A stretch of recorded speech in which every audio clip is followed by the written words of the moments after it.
precisamente hay que revertirlo. Y mucho de esto es lo que vamos a comentar hoy al respecto del ir haciéndose mayor, que se trata de ir creciendo, de ir ganando en oportunidades y no solo ir envejeciendo, que insisto, suena francamente mal, ¿no? Os voy a contar solo una anécdota para introducir ya enseguida a Rodney y a su presentación.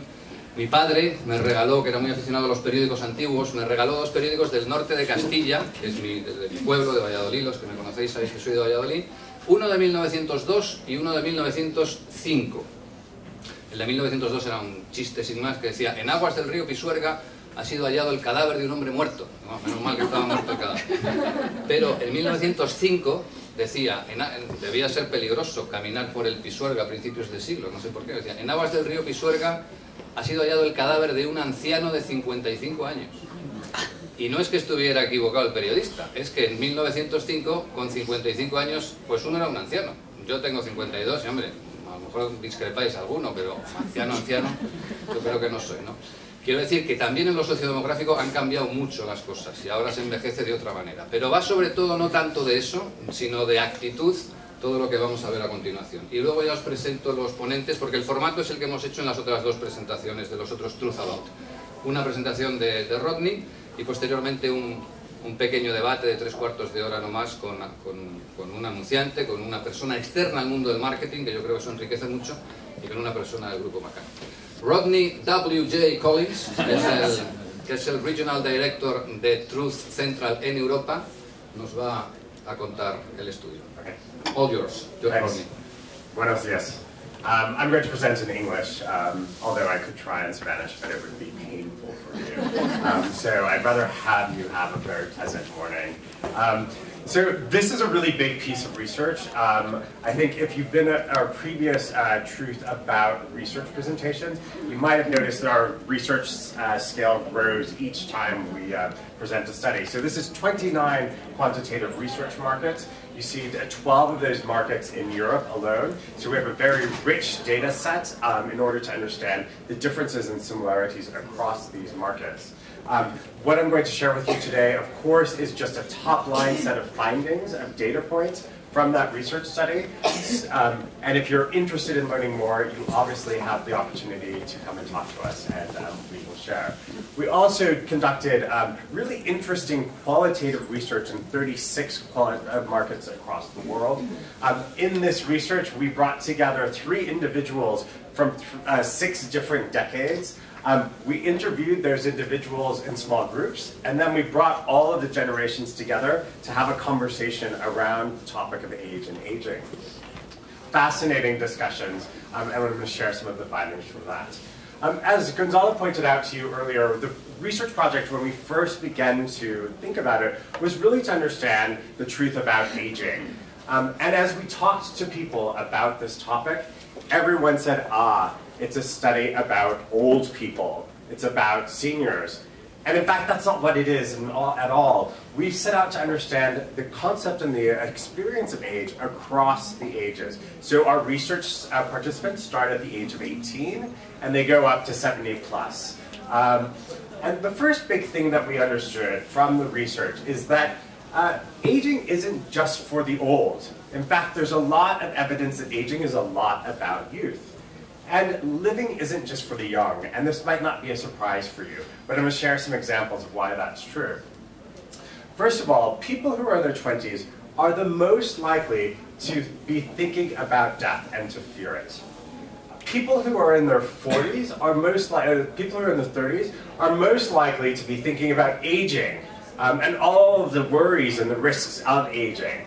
And people in their 70s are the least likely to worry about the experience of aging. So already some counterintuitive findings from that data set. The second big truth is that age is a really complicated question today. On the one hand, if you compare age to something like gender, if you go to Facebook, you have 71 options to enter your gender choice. 71 options of gender options. So on the one hand, age is really simple, but on the other hand, it is incredibly difficult to predict anything just by that number. So let's just look at something like style. These are some examples of some style mavericks in the world. Here on the left, we have the Bonpon twins. They are Japanese, and daily they post images of themselves dressed in matching outfits. They have millions of followers. They're sort of celebrated around the world. Everyone knows Iris Apfel, right? Does everyone know that Iris Apfel is about to get a Barbie made after her? Mattel is building a Barbie for Iris. I mean, she's writing a book right now about success and style. An amazing woman. And then these young people who are just really defining success. Malala, as you know, is the youngest Nobel Peace Prize recipient ever. The youngest. And she just started classes at Oxford last week. And 5 years ago, she was being threatened to be killed, right? So she's really this wonderful example of success. This young guy, he is an Irish chap. He started the company called Stripe. Is everyone familiar with Stripe? It's a payments technology. It's a lot like Square. It allows small businesses to accept payments. It's a really innovative, disruptive piece of technology. But he's the world's youngest billionaire. Yeah? So success defined at the young age of 26. And then health. Okay, these people are going to make you all feel terrible. This woman, Tao, she is an American. She's 93. She teaches 6 yoga classes a week. Right? How many of you do 6 yoga classes a week? I don't think so. And then this guy, you're probably all familiar with him, Manuel Alonso Domingo. The most amazing thing about this guy is he's 78 years old and he does 375 sit-ups every day. That to me is like, I think I've done like 375 sit-ups in the last 10 years. So pretty amazing. And then when it comes to attitudes, we asked people in our sample this question. Do you think there's a point at which you're too old to date, to casually date? And so when people came back to us and told us, no, you're never too old to casually date, people in their 20s, 60% of them agreed with that. People in their 50s, 70% agreed. And people in their 70s, 65% agreed. So there's a shared understanding that we can all go on dating until our final days on this planet. Amazing. That's really, really opportunistic. And then when it comes to behaviors, there's a lot of similarities that are pretty surprising. 20s and 70-year-olds tend to exercise, 70-year-olds exercise more than 20-year-olds. So that's one sort of busting of a stereotype. Playing online games per week, about the same amount of time of online gameplay. So another similarity across these 2 wildly different decades. And then when it comes to alcoholic beverages, people in their 70s drink more than people in their 20s. So there's a lot of surprises. But perhaps most surprising was when we asked people to rate how old they felt on a scale of 1 to 10. So 10 being very old, 0 being not old at all, and sort of, everything in between. So people told us in their 20s that they felt like they're about a 4. Not too old. People in their 30s told us about a 5. People in their 40s told us about a 5. People in their 50s told us a 5. People in their 60s told us a 5. People in their 70s told us a 5. So nobody feels very old or very young. Although, what's really interesting is that Spaniards tend to feel older than the global average. A little bit older across all of those decades. But what I think really sums it up is this fabulous quote from this Italian man in one of our groups in Italy. We're always guys. I've been through many different diseases, but I don't feel old yet. Okay, my body's not the same, but my mind is still the one I had when I was 50 or less. So this number is really unpredictable and something that people don't hold on to. But when you look at popular culture, you see stereotypes everywhere. So let's start with the young. They're reckless, they're partiers, they're dangerous, they're doing ridiculous things with one another, they really don't understand life, they're tech addicts, really terrible thing. And then when you look at older people, they're grumpy, they're gossiping, they're really hard to get along with, and they're always in your way, right? They're sort of always like bothering you. And then when you think about everybody in between, they're having midlife crises, they're getting divorced, they're buying expensive sports cars, just like nothing good about any of these ages. And in fact, when it comes to an understanding of this aging population, people tell us that no industry actually does it very well. So I think you look here and you sort of see that the beauty industry gets one of the highest marks, as does entertainment in Spain, which is a really unusual rating across the world. But the news media, not getting it right. Fashion industry, terrible job of understanding an aging population. And automobile companies really failing there as well. So lots of work to be done across all categories. So what we're proposing is a new marketing playbook when it comes to aging and age. And we're offering you 4 principles to sort of get that started. And I'm just going to dive into the first principle, which is to start young. And this is your first quiz question. I think anybody who's been at a presentation with me knows I like to test your knowledge. So let's see what you think about this. Which of the following age groups are most worried that they won't be remembered after they die? 20s. A couple of people. 30s. A lot of people. 40s. A couple of people. 50s. A couple. 60s. No one. 70s. 1%. All right. In fact, it is 20-year-olds who are most likely to be worried about not being remembered after they die. And look at that number compared to the 70s. It's like 3 times the worry about being forgotten. And then when it comes to actually thinking about aging, our youngest population, people in their 20s and 30s, tend to agree that they're constantly thinking about aging much more than any other decade. So there is this constant fear and constant worry about aging. But what's really interesting is that, when we think about age, we often think about age in terms of milestones. So you think about your 16th, your quinceañera perhaps. You think about when you graduate from college. You think about when you get married. You think about retirement. Those are the standard traditional milestones.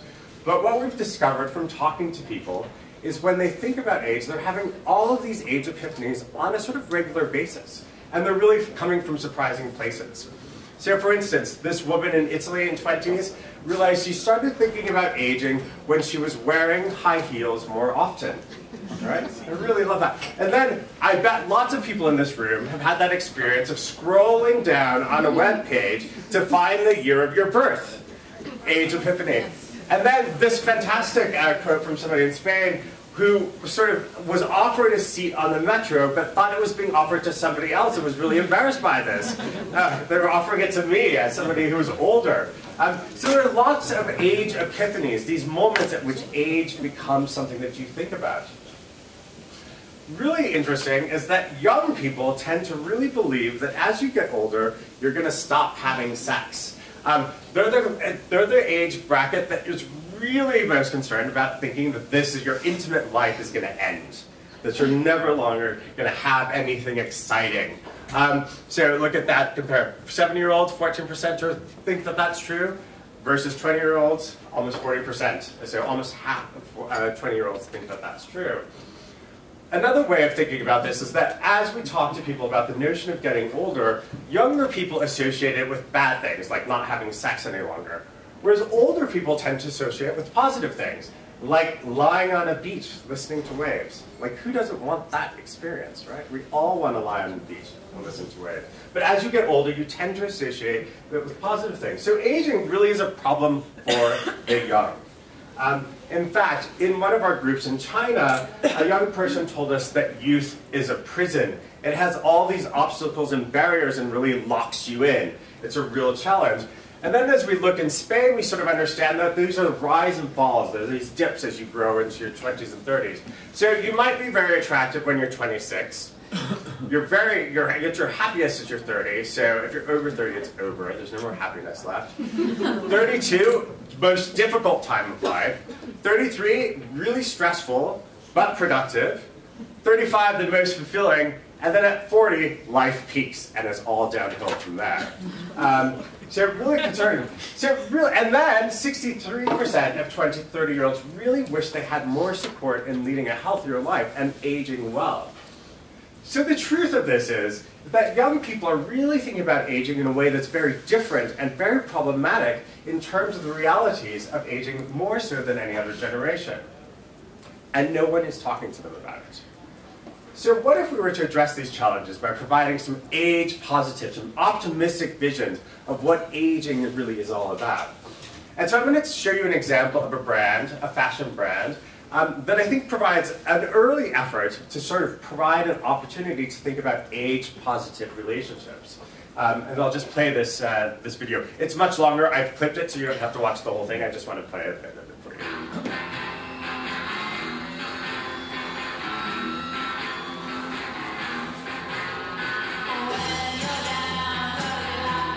There are a lot of barriers for women everywhere in the world. I think I'm a little bit of an example. Diversity is important. That's how people come close to each other. Every person should be having their own style that conveys their unique person that they are.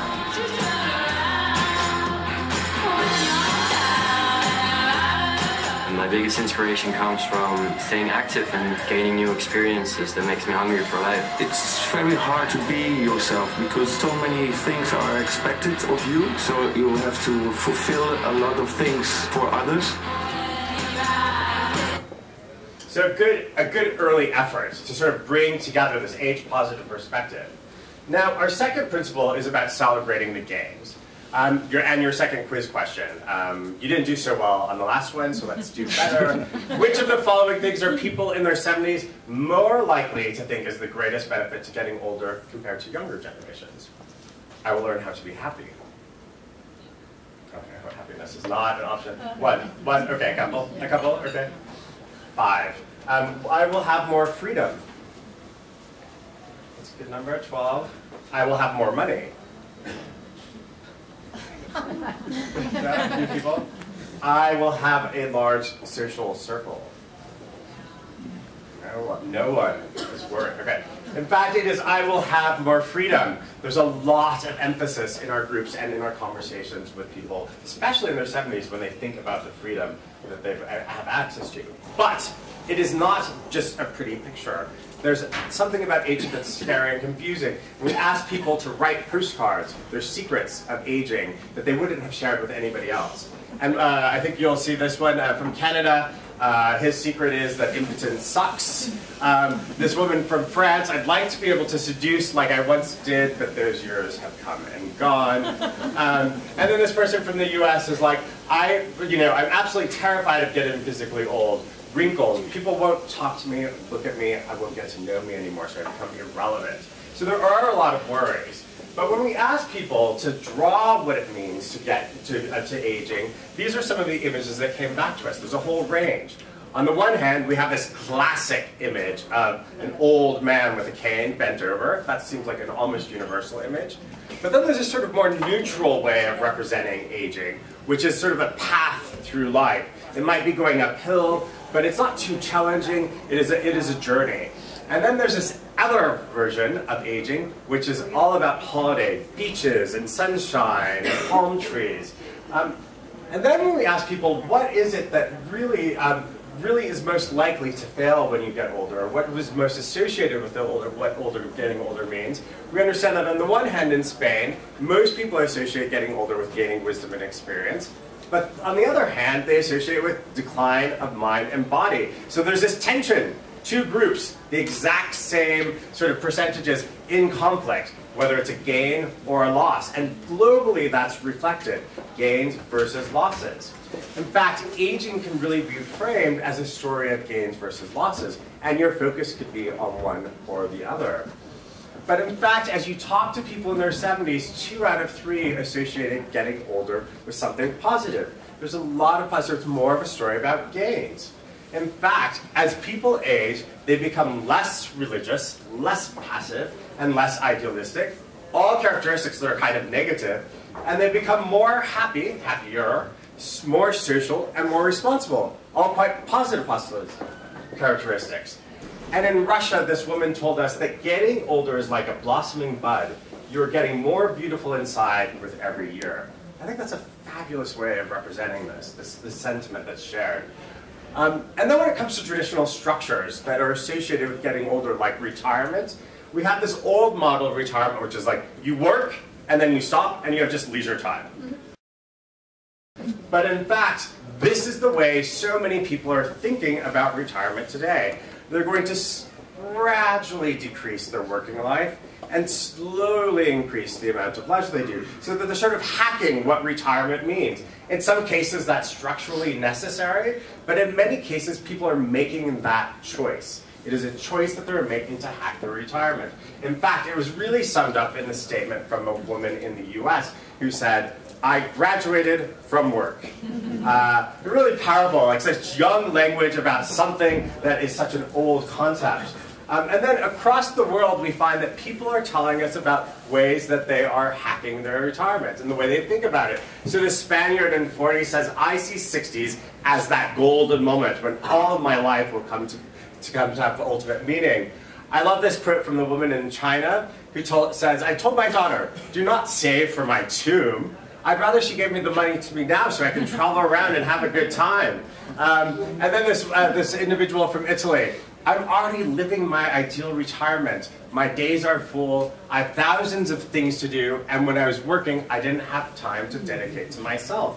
So there's a sense of fulfillment, of a gain that comes across through all those statements. But the dominant narrative in media and culture conspires against us. It tells us a very different story. In fact, the dominant narrative looks a lot like this. You sort of, as you're young, you start gaining, you grow, you become limitless, you have a family, you have a household, you have a career, and then at a certain point, in Spain it seems to be 40, the age of 40, everything starts to drop, right? You start losing everything, you start downsizing, you become an empty nester, everyone goes away, you retire. And in fact, that's represented by people across the world as they sort of draw images. So there's this really strong dominant narrative that there's this slope. And the language associated with it is pretty awful and ugly. This is a whole set of words that people told us in our groups that they feel negatively represent and sort of are insults when it comes to aging. Decrepito is an Italian word that sounds to me really awful. Arrugas, I guess that's the Spanish, like that's such an insult. And then even dead trees dress the mountains. Can you imagine, like, what does that mean? It's just so awful. Dead trees dress the mountains. I guess that's when they fall, right? They sort of fall. So anyways, for many people, life gets better as you age. But so much of society tells us the opposite story. So what we're really thinking about is, what if we could create a lexicon, a way of talking about aging that represents that gain, that series of gains that people are associating with it. And I have one piece of creative work that I think is doing a really good job of starting that way, of moving us in that direction, of capturing that sense of a gain. I am 86 years old. With age, well, we get older, obviously, we get better. We're like cheese. Lots of things. We improve. We look sharper. We're in better shape. We pay attention to every detail. We learn patience.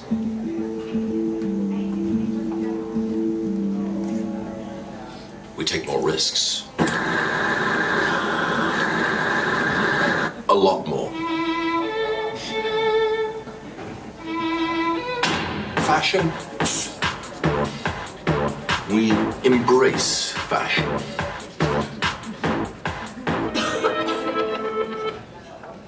We know how to please a crowd.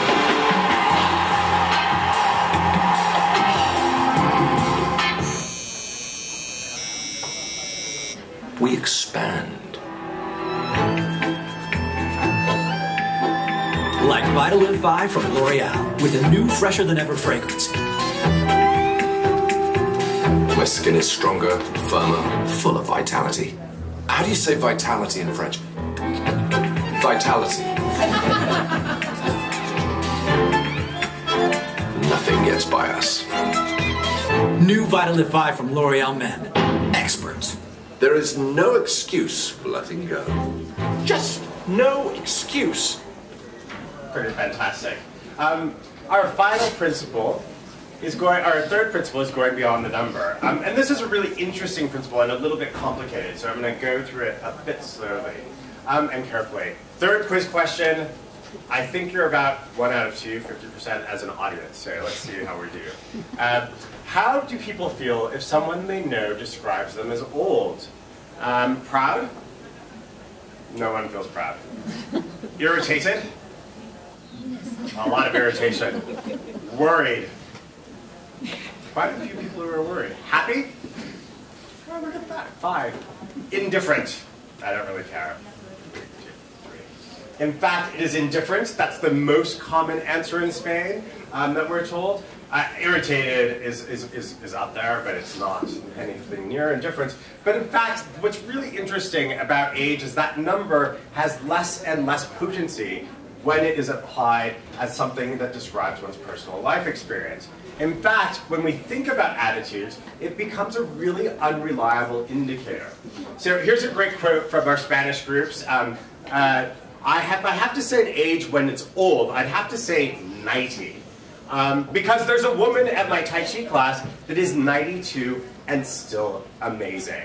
Yeah? So that's a powerful statement about how you sort of step beyond the number. And in fact, we've developed a segmentation that looks less at the numbers and more at the attitudes towards age and aging. So here we're representing this as a sort of series of gains and losses on this continuum. On the one hand, we have ageless adventurers.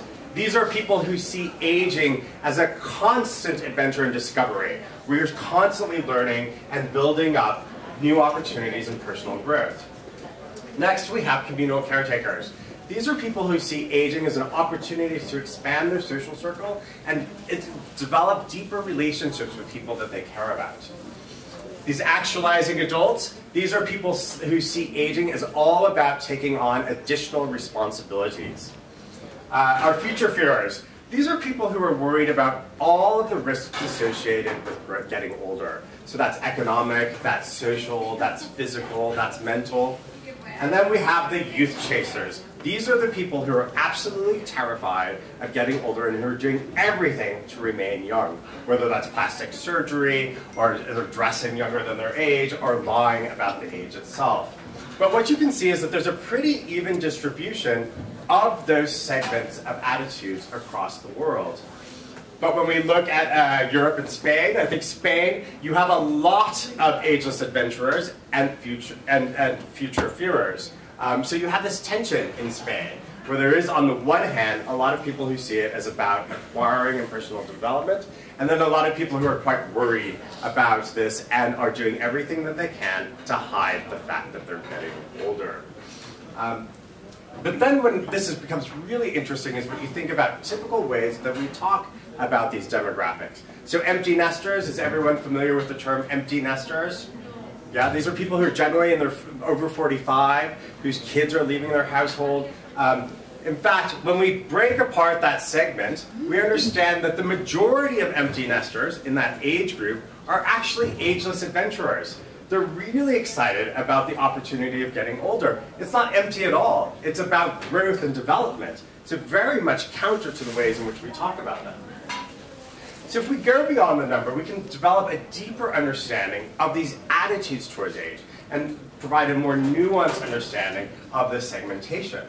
So how do we as marketers break these traditional stereotypes? I mean, they're really ingrained, and many of us, I think, work with these traditional stereotypes when we think about targets or audiences. Here's an example from China.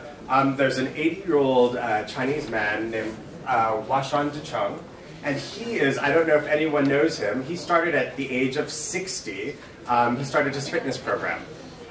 So there's hope for everyone in this room to get in shape. 60, and he's now 80. He's a fashion model. And why this is really important in China is because China has one of the highest rates of youth chasers in the world. It's 47% of the Chinese population was associated with that attitude of total fear and worry about losing their young vitality. So this is a really powerful way of sort of breaking that narrative and providing a different example in China.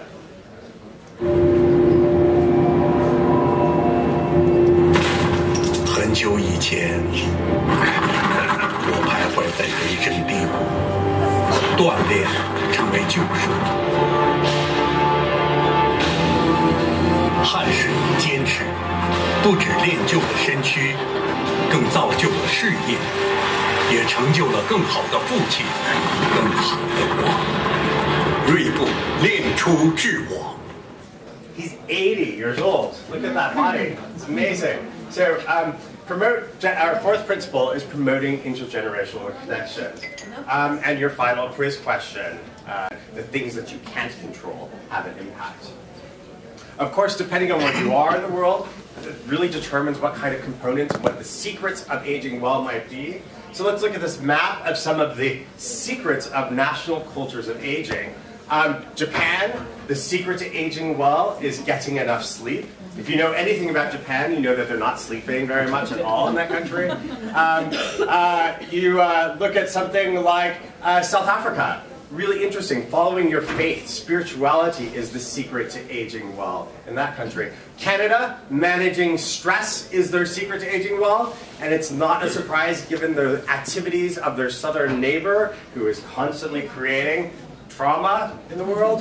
And then it's no surprise that the Italians focus on eating the right food. But when it comes to Spain, staying happy and positive is the ultimate secret to aging well. Across our data, happiness is something that Spaniards really emphasize. And then when you think about these markets, there's sort of two splits between a healthy body and an active mind, if you sort of just break it up and keeping a youthful spirit. But there's really interesting divides. It's really hard to recognize a pattern. So when you think about maintaining youthful spirit, a healthy body for people in Norway, Puerto Rico, Colombia, Japan, and the Philippines, those countries are not at all alike. What can you say that's similar, except that they have this attitude towards aging well? And then people who focus on having an active mind, lots of Europeans. Mind over matter tends to be the rule in Europe when it comes to maintaining a youthful spirit. But when it comes to healthy aging, there's one thing that transcends culture and market, something that goes across all of our groups. We asked individuals in our groups to draw images of utopias or dystopias, the nightmare or the paradise of aging well. And this is the kind of images that we received from across the world. So Canada, Germany, and Italy, in all of their images, they emphasize the relationships that they might have, the social relationships that they would have, whether that's the nightmare of not having them and becoming totally lonely, or the paradise of being in a place that it sort of supports them and encourages these intergenerational relations. And in fact, in Spain, we understand that people really recognize the power of aging well. So 71% of people say that spending time with young people is a way of aging well, and 67% say spending time with people who are older than you. So there's something people understand about this intergenerational power. But there is this divide. When you talk to people, they still have these stereotypes about these different generations. So 30-year-olds, this 30-year-old in Spain, old people, they've lived a lot and now nothing. Resignation. They do not want new technologies. They're closed to anything new. A pretty standard stereotype. And then somebody in their 60s, when you're 20 or 30, you still don't know anything about life. This sort of recklessness. And that's reflected in our quantitative data, where you see that 73% of people think old people don't know how to use technology. Facebook would argue against that. They know that that's not true. And then when you think about younger people being reckless, 1 out of 2 Spaniards think that young people are reckless, don't know what they're doing with their lives. But the truth of the matter is that everyone has a role to play to support this opportunity for us aging well. When you look at this set of brands, you see that it doesn't matter what category you are in, you have the potential and the expectation to play a role in that. And this is really important given that 1 out of 4 Spaniards believe that their deathbed regret will be that they will have not done enough to help others. More importantly, 66% of Spaniards are worried that they will die alone. That's 2 out of 3 Spaniards are worried about dying alone. So, intergenerational connections are really powerful key to aging well, and people seem to recognize that across the world. But the intergenerational divide is something that keeps us apart. So this is a real opportunity to find ways in sort of bringing people across generations together. And I have one last piece of creative work that comes from the UK that does a pretty good job about this. It's about social change. I'm going to warn you that this piece is a little depressing, but it's from the UK, so you should expect that. So here we go. If you've never been lonely, you don't realise what it is like. It feels as though you've been dumped in the deep end and there's nobody there to rescue you.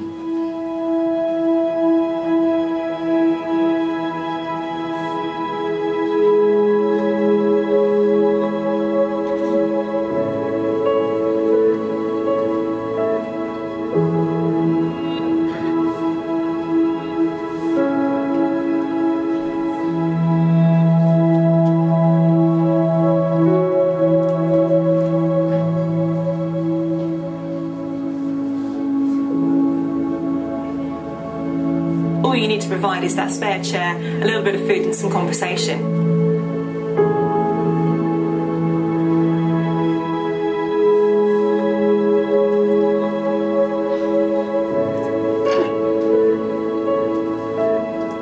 We're all pumped and stoked. We've got the Bistow family in the Quins. Campaign tackling loneliness and social isolation among older people.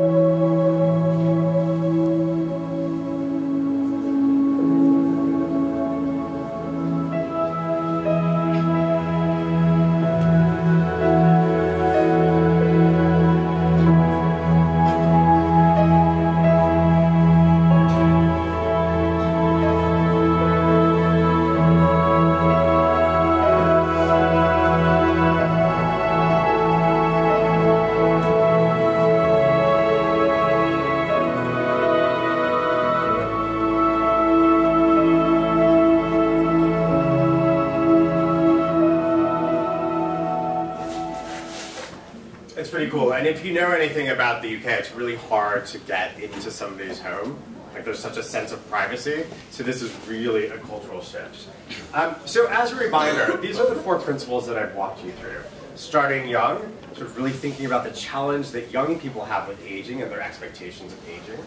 Celebrating the gains rather than the losses, especially given that so many people who are aging understand aging as a positive process. Going beyond the number, sort of thinking about the ways in which our attitudes towards aging sort of defy the numbers of our age themselves. And lastly, promoting intergenerational connections, understanding that that's the key that so many people understand is vital to aging well. But really what this all lines up to is the fact that as brands, as marketers, we should really establish our age philosophy. If you think about age philosophy, you can sort of think about it in this way. There's a sort of continuum from being ageless as a brand to being ageist as a brand, being exclusionary or discriminatory. You could sort of fall anywhere in between. And where's the optimal place that your brand should fit on the spectrum? And what is the role that your brand plays in people's lives? So for instance, if you think about technology, technology seems to be a category that is ageless, that is available for everyone. Although there's a lot of discussion right now about the ways in which technology might be implicitly and inherently discriminatory, so there's some work to be done. Our pharmaceutical companies, who probably have a very clear understanding based upon their product development of age, they might be somewhere between being age-obsessed and age-sensitive. Beauty brands have that worry, that very difficult line to balance being ageist and being age-obsessed. So there's a lot of complications there. But really about figuring out where your ideal spot is for your brand. But one simple rule to remember, aging isn't just for the old, as I pointed out, and living isn't just for the young. Because when you think about individuals who are in their 60s, 70s, 80s, 90s, who are inspiring, these people are all inspiring just because of their incredible individuals, not because of their age. And then these individuals who are pretty mature and successful aren't mature and successful just because they're a 20-year-old or just because they're a 30-year-old. They're simply successful and maturing examples of successful, mature individuals. So what we're lining up to is how do we think about celebrating the success, the health, the style of individuals regardless of their age. And so that is it for my sort of whistle-stop tour through our Truth About Age presentation. We're going to move into, I hope, a really fascinating debate that Gonzalo is going to lead around some of these findings. Thank you.